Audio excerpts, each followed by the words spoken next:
Olá, hoje vamos conversar um pouquinho sobre cumprimento provisório de sentença.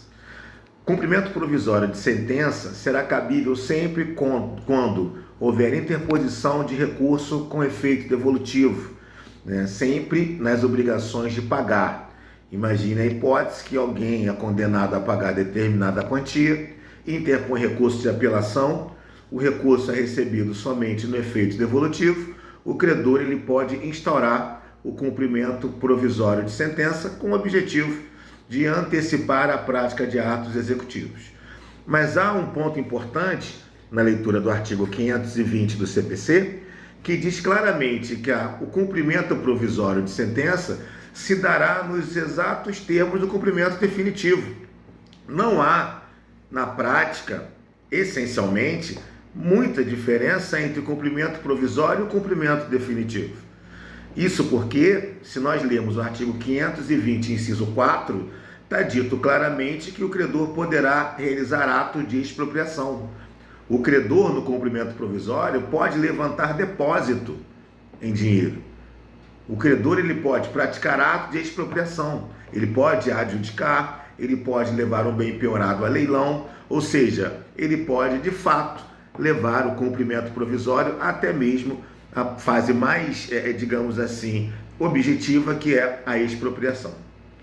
Diante desse caso, o 521 do CPC determina que, regra geral, quando o credor promove o cumprimento provisório e pratica atos de expropriação, o artigo 520, inciso 4, diz que o credor deverá prestar caução, evidentemente para garantir o devedor em caso de eventual provimento de recurso.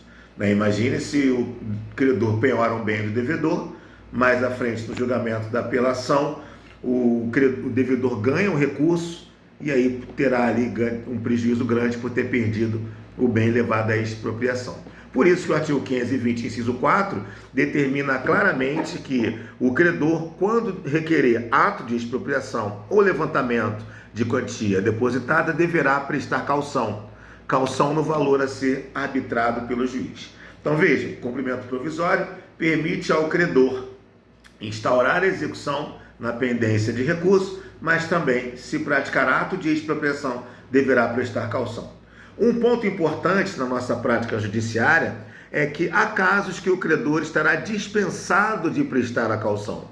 Ou seja, ele pode levar um bem à expropriação do devedor, ele pode vender um bem do devedor, seja por alienação particular ou alienação pública, e não deverá prestar caução. Quais são as hipóteses? São as hipóteses do artigo 521 do CPC, que diz o seguinte: a caução prevista no inciso 4 do artigo 520 poderá ser dispensada nos casos em que 1. O crédito for de natureza alimentar. Se eu estou promovendo o cumprimento provisório de um débito alimentar, a caução está dispensada. 2. O credor demonstrar situação de necessidade. Se o credor justificar para o juiz que precisa realizar a expropriação do bem do devedor e não pode prestar caução porque está em estado de necessidade, ele poderá ser dispensado da caução. A terceira hipótese de dispensa de caução é quando tiver pendente agravo do artigo 1042.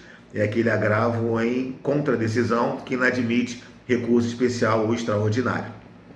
E a quarta e última hipótese é quando a sentença a ser provisoriamente cumprida está em conformidade com os precedentes dos tribunais superiores. Ou seja, eu estou promovendo o cumprimento provisório de uma sentença que está alinhada com o que decidiu o STF, com o que decidiu o STJ.